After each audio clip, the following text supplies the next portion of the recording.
Hello बच्चों, let's read this question and the question says that if x1 bar and x2 bar are the means of two distributions such that x1 bar less than x2 bar and x bar is the mean of the combined distribution, then now let's see the options. Option 1, x bar less than x1 bar. Option 2, x bar greater than x2 bar.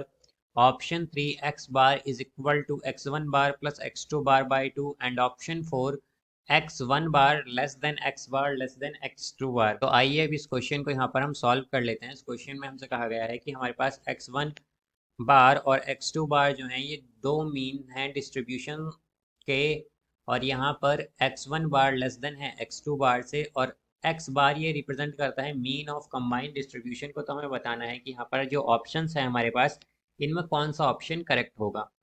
तो यहाँ पर हम की concept use करेंगे, की concept that let n1 terms are in x1 bar and n2 terms in x2 bar. तो हमारे पास जो यहाँ पर हमने माना है कि हमारे पास n1 टर्म्स हैं x बार में और n2 टर्म्स हैं x2 बार में। तो अगर हम कंबाइंड मीन देखें इनका बेसिकली, तो कंबाइंड मीन जो कि x बार से रिप्रेजेंट होता है वो क्या आएगा, वो आएगा n1 into x1 bar plus n2 into x2 bar by n1 plus n2। ये हमारे पास कंबाइंड मीन का फॉर्मूला होता है। अब यहाँ से अगर हम बोथ साइड x1 सब्ट्रैक्ट कर दें x1 बार, तो क्या आएगा x bar minus x1 bar is equal to n1 x1 bar plus n2 x2 bar minus divided by n1 plus n2 minus x1 bar. तो इसे सॉल्व कर लेंगे तो क्या आएगा x bar minus x1 bar is equal to, ये होगा हमारे पास n2 into x2 bar minus x1 बार, ये आएगा divided by n1 plus n2। ये होगा यहाँ से हमारे पास।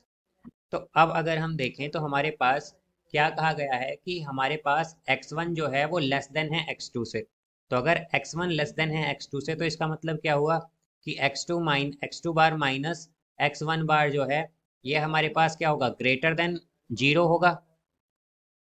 तो हम क्या कहेंगे यहाँ से कि हमारे पास n2 into x2 bar minus x1 bar by n1 plus n2 जो है ये ग्रेटर देन होगा जीरो से।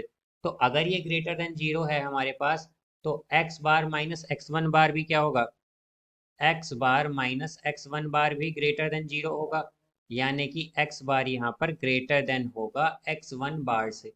तो एक कंडीशन हमारे पास ये आई।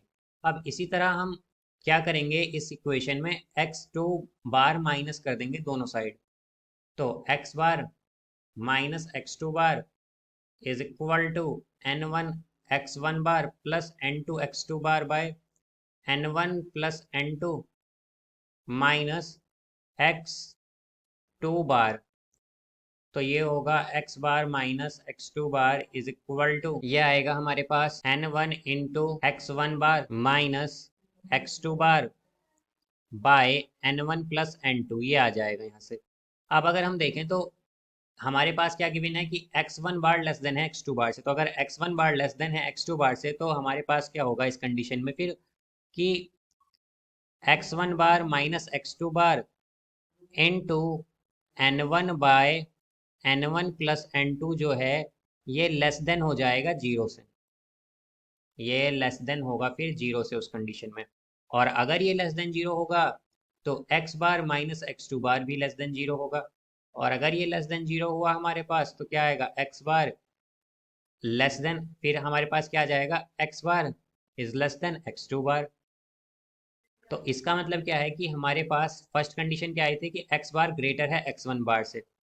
तो x बार क्या है, ग्रेटर है x1 बार से एंड लेस देन है x2 बार से। तो अगर हम देखें तो ये कंडीशन आई है हमारे पास। तो अगर हम देखते हैं तो ऑप्शन सी डी जो है इसका वो करेक्ट आंसर होगा। So I hope you understood it well. Best of luck. Thank you.